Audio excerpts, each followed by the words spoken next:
What is up guys, my name is Jason and welcome to my first YouTube video.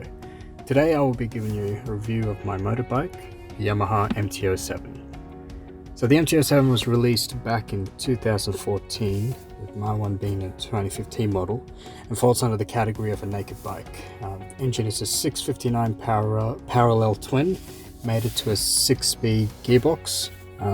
For those not aware, the normal MT07 actually has a displacement of 687 cc's. However, here in Australia, we have a learner approved version, or LAMS version, which is 659 cc's. 687 cc is still available, but it's designated as the HO version, or the high output.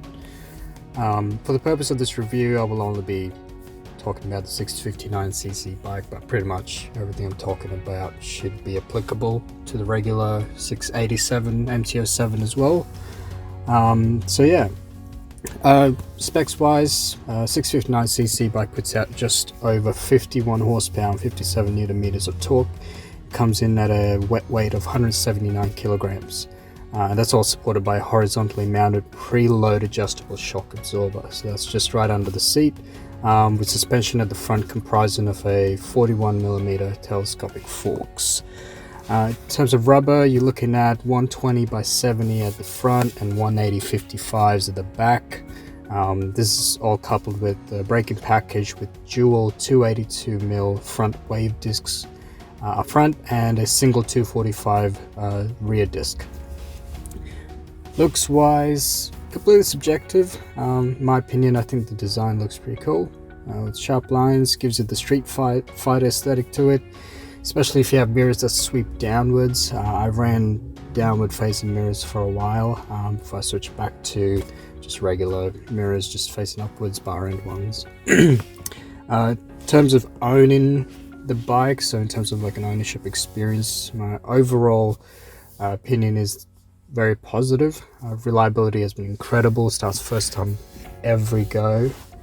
I've had no mechanical issues with the bike. I've even been involved in an accident where the whole left hand side was totaled, but even after repairs it still retained its reliability with no engine issues or any other mechanical issues whatsoever.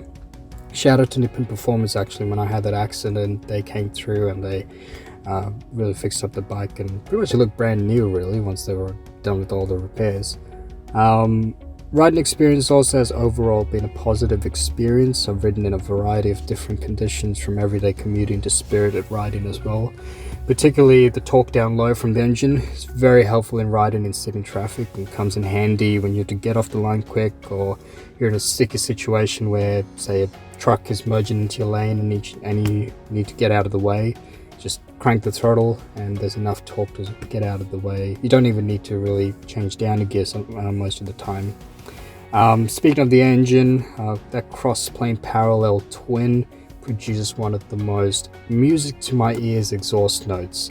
I mean, I equate it to the rumble and growl of a V8 engine when I first heard the engine note of this bike. I looked up videos on YouTube prior to buying this bike. Man, this sounds so good, and you'll see so many clips online, and probably one of the best exhausts to go with it with the bike is the Akrapovic titanium exhaust. That gives it a really awesome note.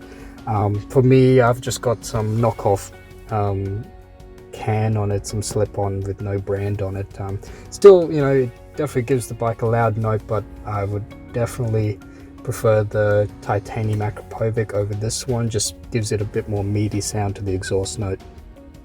It also has the power to back it up as well. Even though this bike in its restricted LAMS form has a restrictor plate, it can still engage unicycle mode if needed, sometimes even by accident if you're not very careful, which I've done a few times myself.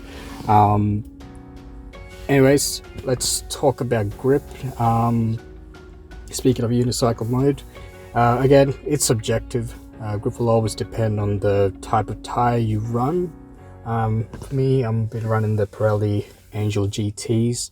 They have enough tread for everyday commuting, but also plenty of performance to provide ample grip when I've gone for spirited rides on the mountains.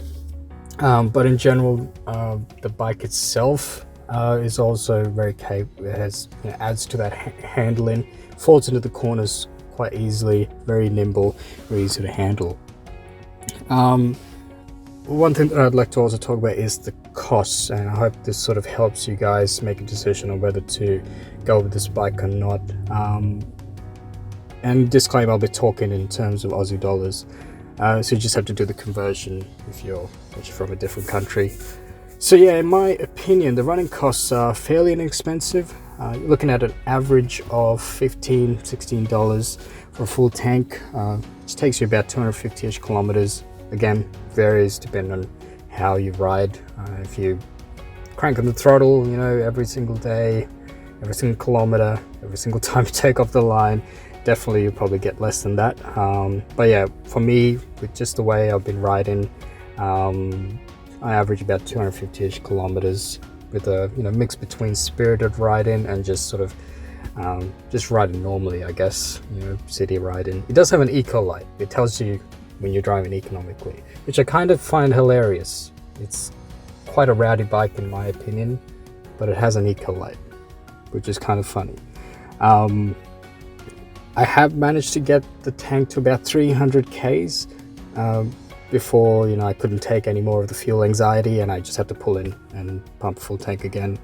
But the fuel gauge does start to flash once to let you know when you need to pull in and pump some fuel. Maintenance wise, you can go two routes: dealership / mechanic or DIY. Personally, I've done both. When I initially bought the bike, I decided to let the dealership service it, and it cost me about $325. In my opinion, that's a lot. It's definitely a lot, and I looked through the list of all the costs involved with it. The oil and filter didn't cost that much, and they do other regular checks like checking the chain tension and lubrication of certain parts of the bike. But overall, it's just a checkup. There's nothing really major besides just the oil change, and so the majority of the cost that comes from that $325 is just the labor, which is quite expensive. So you can probably get it cheaper at a private mechanic, but definitely the most inexpensive way to do it is to do it yourself. Like if you go online, you can find a 4-liter can of 10W40 oil and you'll run about $50. I personally bought it from Super Cheap. Same with the oil filter, runs you about $15-20. Again, found it on Super Cheap Auto as well. In fact, I think I've found even on eBay they have just a full sort of service kit from Yamaha Lube. I hope I get that correct. And that was like $150, so that's half the cost of what the dealership was charging me, and that's just all the parts in itself. I think it comes with spark plugs as well in that package. And yeah, just if you're fairly mechanically savvy, which I'm not, but I'm able to sort of do an oil change or two by myself, which I did. After I initially serviced the bike with the dealership, the second time around I did it myself, and obviously far cheaper. And all you need is really a socket wrench to undo the drain bolt and an oil filter wrench if the filter is too tight to undo by hand. Anything else sort of major, like checking the valves, making sure the spacing and everything is all up to spec. For those kind of jobs, I've definitely sent it into a mechanic. In particular, again, I sent it to Nippon Performance. Those guys, great independent mechanic, do a great job on motorbikes, particularly this one.